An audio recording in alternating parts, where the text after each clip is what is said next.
I have to ask Kevin, just as a follow-up to that, and I'll invite the entire group to weigh in. You mentioned, this onus falling on the business community, but many other countries around the world have developed these cybersecurity strategies. And so is the US doing enough, or do you feel like this is something that just globally is going to remain an undertaking for the business community alone? I think we've lagged behind, Eric, honestly.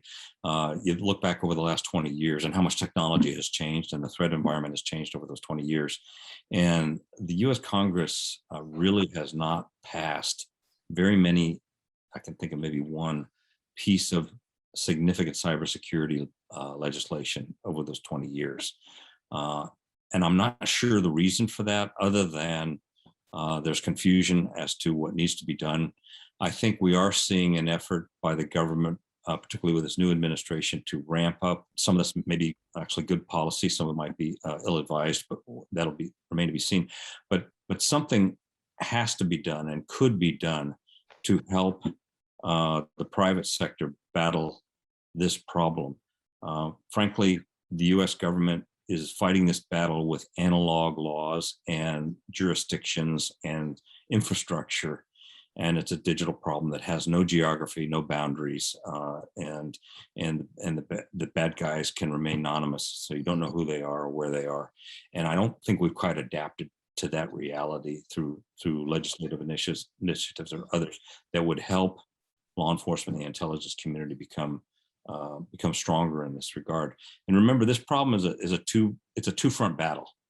And mostly what we're going to talk about today is the threat of criminal intrusions and attacks on the private sector. But there's a significant threat from hostile intelligence services, in particular the People's Republic of China, against American businesses' interests and intellectual property, which is under dynamic threat as we speak.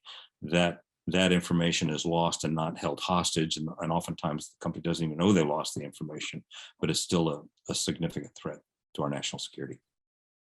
Erica, I'll build off what Kevin said a little bit. I do think legislatively, the US is behind other countries, but there are some activities that offer us some hope. And I'll kind of categorize these into pre-breach support and post-breach support. And on the pre-breach side, we are seeing some interesting activity come from the US government, namely the NSA, General Nakasone, and the Defend Forward strategy that we've been deploying for now, I think, a couple of years, where the US is going out and hitting the attackers on their infrastructure where it hurts. They recognize, just like Kevin said, this isn't going to completely stop the problem or deter the issue completely, but we are going to start imposing costs on the threat actor. We're going to make it harder for them to do this. I think that's encouraging activity.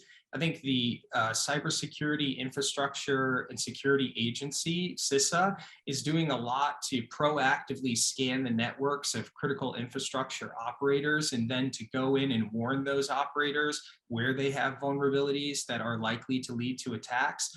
It's not a scalable activity yet, but it's certainly promising. On the post-breach side, where I see some of the most promising efforts are around the creation of public funds that can help institutions, enterprises that are attacked, specifically by ransomware operators, recover financially alongside insurance. But the real key here is that in order to access those funds, they have to share data on the attack. So ultimately, we are getting more data on these attacks. We're starting to understand more about the threat operators. We're sort of taking the fight to them. These are all things I think are headed in the right direction. And then finally, I'll say that a lot of the major technology companies that we see at the center of these attacks are all located here in the US. So there's more room for close cooperation between groups like the FBI and Microsoft than ever before. And we see that playing out in a number of attacks over the last year.